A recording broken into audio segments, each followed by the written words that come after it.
As you probably picked up by watching some of my videos, I've been on a mid-70s to late 80s horror binge, checking out all kinds of weird and wacky stuff that I'd never seen before.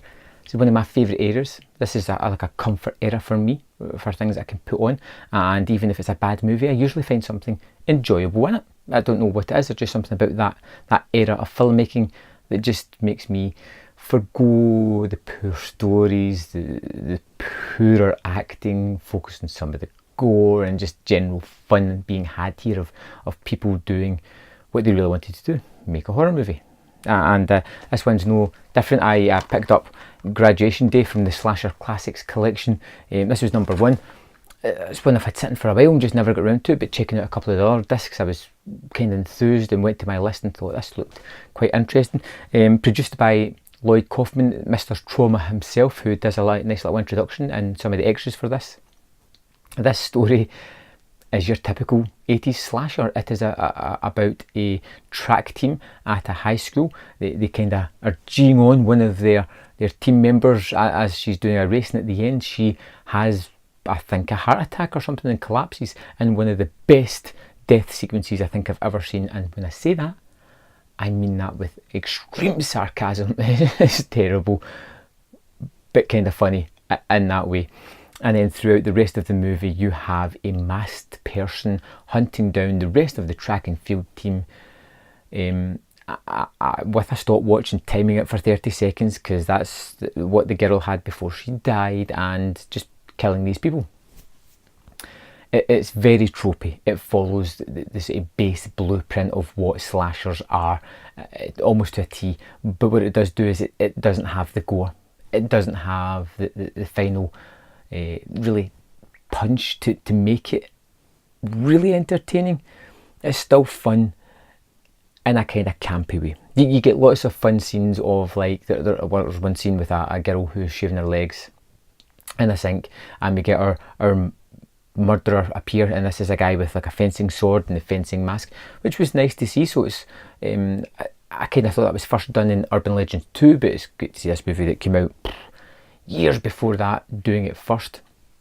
And she'll turn around and say to the guy, like, "Hey mister, what you doing with that sword?" And it's one of those, like, really?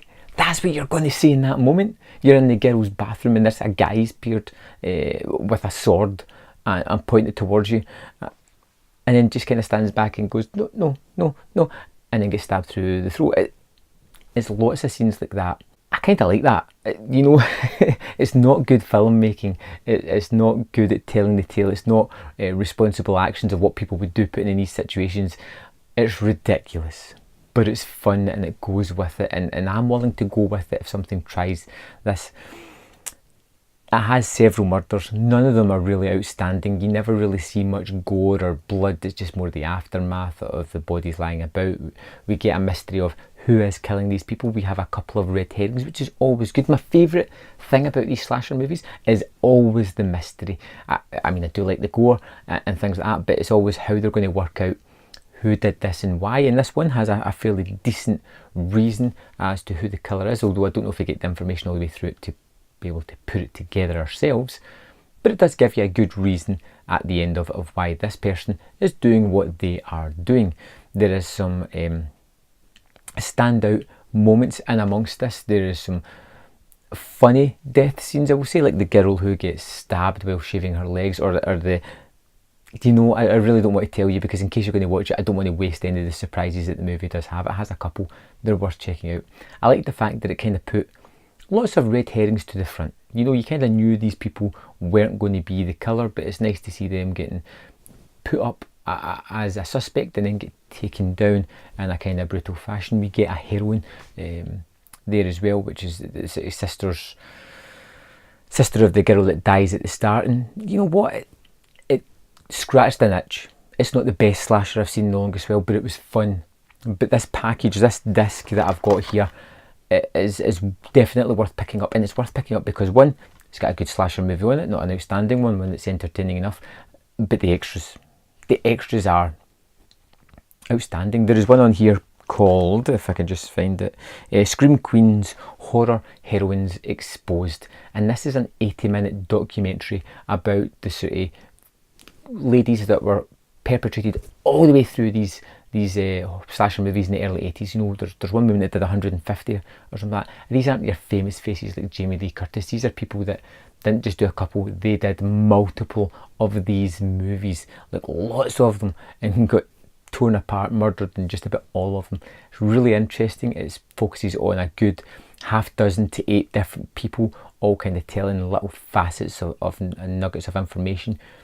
And this was something that I found was really well worth digging into. It was a fun addition to this already kind of interesting disc, but this one just that extra puts it over the top for me. And if you've got any interest in this kind of subgenre of the Scream Queens, this is something that you're going to want to check out. There's lots of other extras as well. Some of them are pretty decent, some of them are just your usual thing. There's a couple with Lloyd Kaufman being him. If you know this guy at all, you know he's highly entertaining. He's a shill. He always feels like he's trying to sell you something, but he's entertaining.